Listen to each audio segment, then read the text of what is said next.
Hi folks, David Waring here again with InformedTrades.com and today's lesson of the day.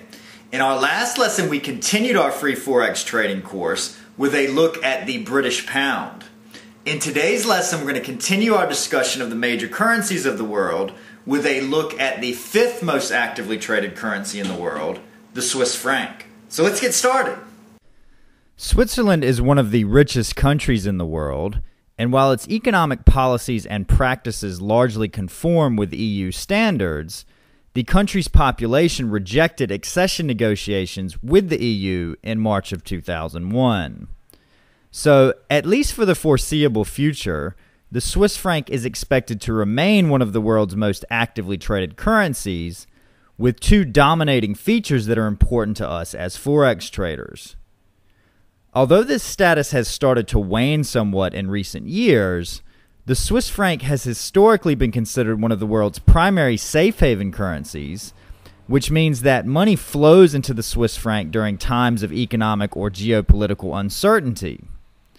The primary reasons why this is the case are, number one, the country's ability to remain out of global conflicts, a reputation it solidified by remaining neutral during both world wars. Number two, its economic stability and relatively low inflation rates. Number three is the fact that up until recently, the currency was 40% backed by gold.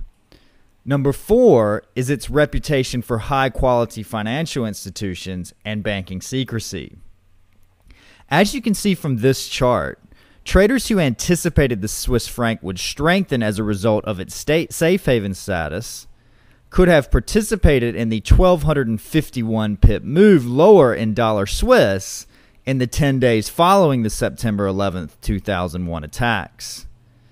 As another example of the Swiss franc displaying its safe haven tendencies, traders who anticipated that the Swiss franc would strengthen as a result of the U.S. invasion of Iraq could have participated in another 1,200 plus pip move in the dollar Swiss in the 2 months following the invasion.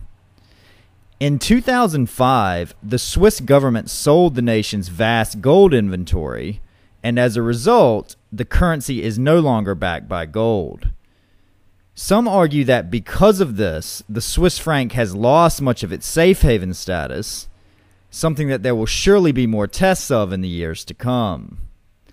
The second thing that is important for traders to understand about the Swiss franc is its strong correlation with the euro. As the Swiss franc is quoted on the opposing side of the dollar when compared with the euro, this means that the dollar-Swiss currency pair has a strong negative correlation with the euro-US dollar currency pair, as you can see from this chart.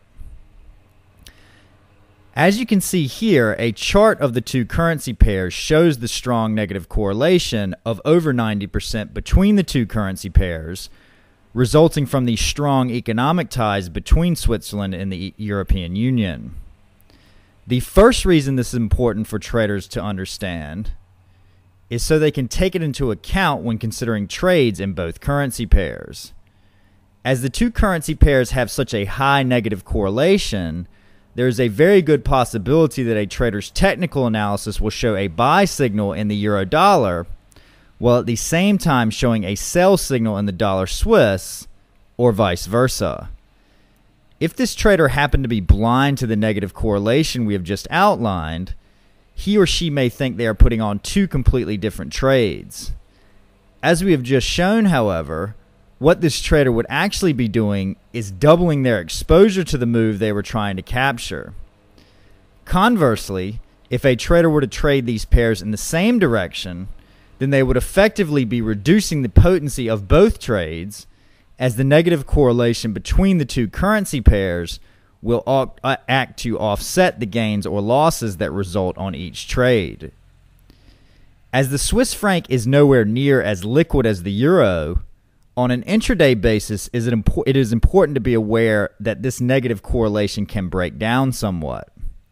Lastly, should the Swiss political and/or economic environment, especially monetary policy, start to substantially diverge from that of the Eurozone, you could see a breakdown of this negative correlation on the longer time frames as well. As with the other currency pairs we are studying, FX Words has a great page outlining the details of all the important economic indicators for the franc, a link to which you can find below this video. The global calendar at dailyfx.com also gives you the release dates and real-time analysis of those releases, so you can be aware of them and follow the results in real time there as well. That's our lesson for today. In our next lesson, we'll begin a series on the commodity currencies, starting with the Canadian dollar. So we hope to see you in that lesson. As always, if you have any questions or comments, please feel free to leave them in the comments section below. And good luck with your trading.